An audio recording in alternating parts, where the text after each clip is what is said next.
क्या होता है जब हम अपने बच्चों पे चिल्लाते हैं? What happens when we yell and scream at our children? ये सवाल एक पेरेंट ने मेरे से एक पेरेंटिंग वर्कशॉप में पूछा कि कई बार हम इतना झुंझला जाते हैं अपने बच्चों के बिहेवियर से कि हमें समझ में नहीं आता कि हम उसके साथ कैसे डील करें। तो हम अपना आपा खो बैठते हैं और हम अपने बच्चों को येल करते हैं या चिल्लाते हैं या स्क्रीम करते हैं। नमस्कार, मैं हूं डॉक्टर नलिनी तनेजा। आज की इस वीडियो में बात करते हैं कि आपके चिल्लाने से बच्चे पे क्या असर होता है। ये तो एक बात हुई। दूसरी बात, मैं आपको एक एग्जाम्पल के साथ समझाऊंगी कि जब बच्चा कुछ गलत करता है तो उसको एक मैच्योर एम्पैथेटिक वे में हम बिना चिल्लाए उस सिचुएशन को कैसे डील कर सकते हैं जिससे हमारे बच्चे के दिमाग पे कोई भी बुरा असर ना पड़े। तो हम पहली बार चिल्लाते क्यों हैं? हम इसलिए चिल्लाते हैं क्योंकि हम ये उम्मीद रखते हैं कि हमारे बच्चे कोई भी गलती नहीं करेंगे। Somewhere in the dialogue in our mind is our children are perfect. ये तो गलती कर ही नहीं सकते, ये तो पैदा ही बिल्कुल अक्लमंद और इंटेलिजेंट और स्मार्ट हुए हैं और गलती करने की हम उनको जगह भी नहीं देते। एंड बाय मिस्टेक और बाय चांस अगर वो गलती करते हैं तो हम अपना आपा खो बैठते हैं क्योंकि अरे इस बच्चे से तो मुझे एक्सपेक्टेशन है तो गलती नहीं करेगा, क्योंकि मैंने तो कभी जिंदगी में गलती नहीं की ना।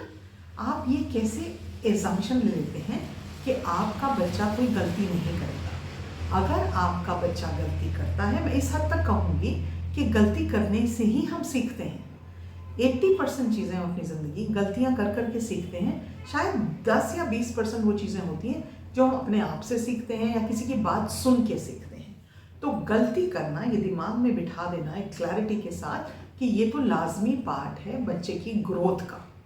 When the child is going to develop, he is going to make mistakes, he will fail at so many things, और उस चीज़ का कंफर्ट हमें होना चाहिए। पहली बात तो ये हुई। दूसरी बात ये है, जब वो गलती करेगा उसका रिएक्शन हम क्या करेंगे वो कहीं ज़्यादा इंपॉर्टेंट है उस गलती करने से। गलती तो एक नेचुरल पार्ट ऑफ ग्रोथ है, हमने ये एस्टैब्लिश कर लिया। बच्चा गलती करेगा ही, ये भी एस्टैब्लिश कर लिया। बच्चे गलतियों से सीखते हैं, ये 3 चीज़ें हमने एस्टैब्लिश कर ली। अब जब वो गलती करेगा तो क्या हम उसको समझाएंगे? क्या हम अपना एग्जाम्पल देके उसको ये बताएंगे बेटा ये ऐसे नहीं ऐसे कर सकते थे? या हम सिर्फ उसको एक थप्पड़ मार देंगे या उसकी पिटाई कर देंगे या उस पर जोर जोर से चिल्लाने लग जाएंगे? इन सब चीज़ों का पॉजिटिव या नेगेटिव असर बच्चे की मेंटल ग्रोथ, फिजिकल ग्रोथ सब पे पड़ता है। जब हम चिल्लाने का रूट अपनाते हैं, जब बच्चा कुछ गलत करता है और हम चीख देते हैं या चिल्ला देते हैं, वो आपकी हार दर्शाता है। आप में पेशेंस नहीं है उस सिचुएशन को डील करने में। बच्चे का माइंड तो कभी इतना डेवलप होता ही नहीं है, इट्स नेवर दैट डेवलप्ड कि वो गलती करेगा ही नहीं और उस गलती करने का उसको रिएक्शन ही मिलेगा।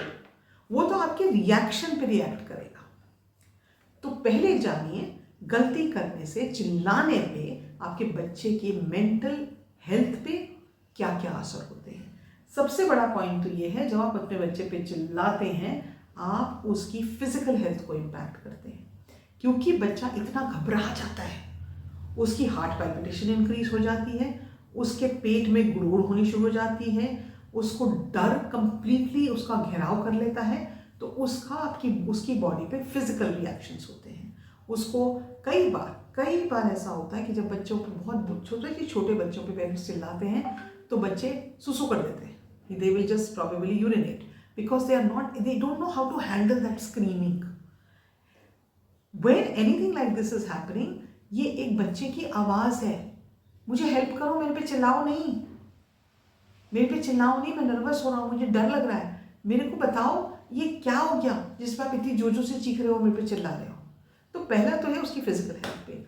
मेंटल हेल्थ पे उसका ये असर होता है कि बच्चा अपने आप को डाउट करना शुरू कर देता है कि मैं तो सारा टाइम गलतियां ही करता हूँ, मैं अपने पेरेंट्स को खुशी नहीं रख सकता, मेरे पेरेंट्स तो मेरे से दुखी हैं। So that is the mental narrative जो बच्चे के दिमाग में चलता है। और एक और बात, उसकी इमोशंस को वो कैसे इम्पैक्ट करता है। उसके दिमाग में पॉजिटिव इमोशन नहीं आती जब आप जोर जोर से उस पर चिल्ला रहे हैं।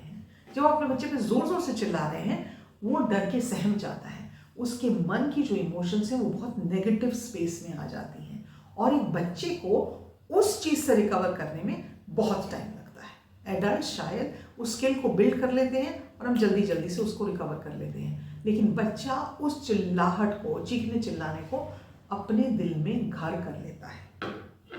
अब एक एग्जाम्पल से बात करते हैं। कुछ दिन पहले मैं अपनी फ्रेंड के घर गई और हम लोग बैठ के बातें कर रहे थे और चाय पी रहे थे, और उसका जो बच्चा है, जो 8-9 साल का बच्चा है, उसके वो खेल रहा था, मैं भी खेल क्या रहा था, वो पूरे round and round the table, round and round the garden like a teddy bear, table के आसपास नाच रहा था। इस आसपास भागते भाग दौड़ में उससे मेरी फ्रेंड का फेवरेट मग जमीन पे गिर गया।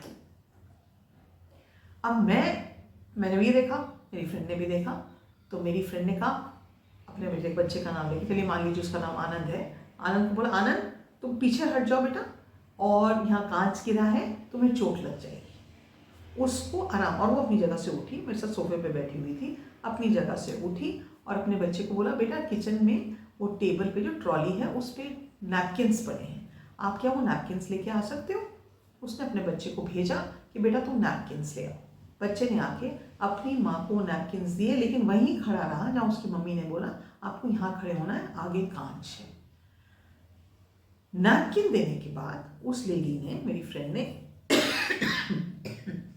सारा कांच उठाया, उठा के उसको डस्टबिन में डाला और वापस आके अपने बच्चे को चेयर के पास खुद बैठ गई और बच्चे को अपने पास बुलाया और अपना हाथ बच्चे की कमर में डाल के उसको अपने पास बुलाया और उससे कहा कि देखो बेटा, अगर हम ऐसा करते हैं ना तो हम हर्ट हो सकते हैं, आपको चोट लग जाती, आपको चोट लग जाती, हमें डॉक्टर के पास जाना पड़ता, डॉक्टर के पास जाना पड़ता, दवाई लेनी पड़ती, या आपको इंजेक्शन भी लग सकता था क्योंकि आपको चोट लगी, पट्टी भी बन सकती थी। आप जहाँ पे कांच है, ड्राइंग रूम में ऐसे आप दौड़ोगे तो आपको बेटा प्रॉब्लम हो सकती है और आपको ऐसा नहीं करना चाहिए। एक्सीडेंट्स तो होते ही हैं बेटा, मेरे से भी कब्स टूट सकता था, वो याद है उस दिन 3-4 दिन पहले जब मामा से प्लेट टूट गई थी, मेरे से भी होता है, लेकिन जानबूझ के हमें वो चीज़ नहीं करनी चाहिए जिससे हम उस डेंजर जोन में आ जाएं कि वो 100% कुछ ना कुछ मेरे दौड़ने भागने से होगा, कोई कप टूटेगा, कोई ग्लास टूटेगा, कोई प्लेट टूटेगी, क्योंकि आपको तकलीफ होगी। इतना कह के उसने अपने बच्चे के माथे पे किस दिया, आप ये ध्यान रखोगे ना बेटा, और उसको कहा चलो जाओ अपने कमरे में जाओ, आप खेलो, आप नहीं तो पार्क में जाके खेलो। कितने पेरेंट्स ऐसे रिएक्ट करेंगे जैसे मेरी फ्रेंड ने रिएक्ट किया? अब इस सिचुएशन में वो जोर जोर से अपने बच्चे पे चिल्ला सकती, तुम्हें अक्ल नहीं है, आंखें नहीं दी भगवान ने, देख के नहीं चल सकते, तुम्हें पता है मेरा कितना फेवरेट मग है और तुमने उसको तोड़ दिया, मालूम है कितने पैसे का आता है? अगर आपने अपने बच्चे को ये भी बोला कि 1200 का आता है, 1500 का आता है, 4000 का था या 10,000 का था, आपके बच्चे को 10,000 का अहमियत पता है? बट आपने अपने बच्चे को एक गिल्ट ट्रिप पे ले गए कि उसने आपका इतना बड़ा नुकसान कर दिया। स्टेप बाय स्टेप अगर देखा जाए तो मेरी फ्रेंड ने हर स्टेप एक पेरेंटिंग ठीक तरीके से करने का सिस्टम फॉलो किया। पहली बार उसने अपने बच्चे को प्रोटेक्ट करने की कोशिश की क्योंकि कांच उसके बच्चे को लग सकता था, तो प्रोटेक्शन इंस्टिंक्ट जो था, उसने कहा बेटा आप पीछे हो जाओ। दूसरी चीज़, उसने अपने बच्चे को बोला कि आप ज़रा किचन में जाओ और नैपकिन्स लेके आओ। तो वो ये नहीं कहा कि तुमने ग्लास तोड़ दिया, तुमने मग तोड़ दिया, अब इसको कौन साफ करेगा, नहीं। उसको नैपकिन्स लाने के लिए जब बोला तो उसको उस चीज़ से दर्शाया कि आपने ये मेस क्रिएट किया है ना, इसको सफाई करने की जिम्मेदारी भी आपकी है, तो जाके नैपकिन्स लेके आओ। तो उसको एक सेंस ऑफ रिस्पॉन्सिबिलिटी सिखाया। बच्चा आया, उसने उसको क्लीन नहीं करने दिया क्योंकि कांच का कप था उसने उस सब चीज़ों को उठाया। ये सारा चीज़ करने के बाद जब वो प्लेस क्लीन हो गई, उसने अपने बच्चे को अपने पास बुलाया और ये समझाया बहुत प्यार से, बहुत तमीज़ से कि बेटा ये चीज़ आप नहीं कर सकते क्योंकि इस चीज़ से आपको नुकसान होगा। उसने ये ड्रामा नहीं क्रिएट किया कि मेरा मग टूट गया, मेरा फेवरेट मग टूट गया, तुम्हें अक्ल नहीं है, तुम क्या करते रहते हो, भगवान ने आके, उसने ना तो अपने बच्चे को कोसा, ना अपनी लाइफ का ड्रामा अपने बच्चे के साथ इनैक्ट किया। उसने सिर्फ ये बोला अपने बच्चे से कि बेटा आपको तकलीफ हो सकती थी और उसके बाद बोला एक्सीडेंट तो होते हैं बेटा। अपना एग्जाम्पल देके बताया कि बेटा याद है 4 दिन पहले मम्मा से एक प्लेट टूट गई थी।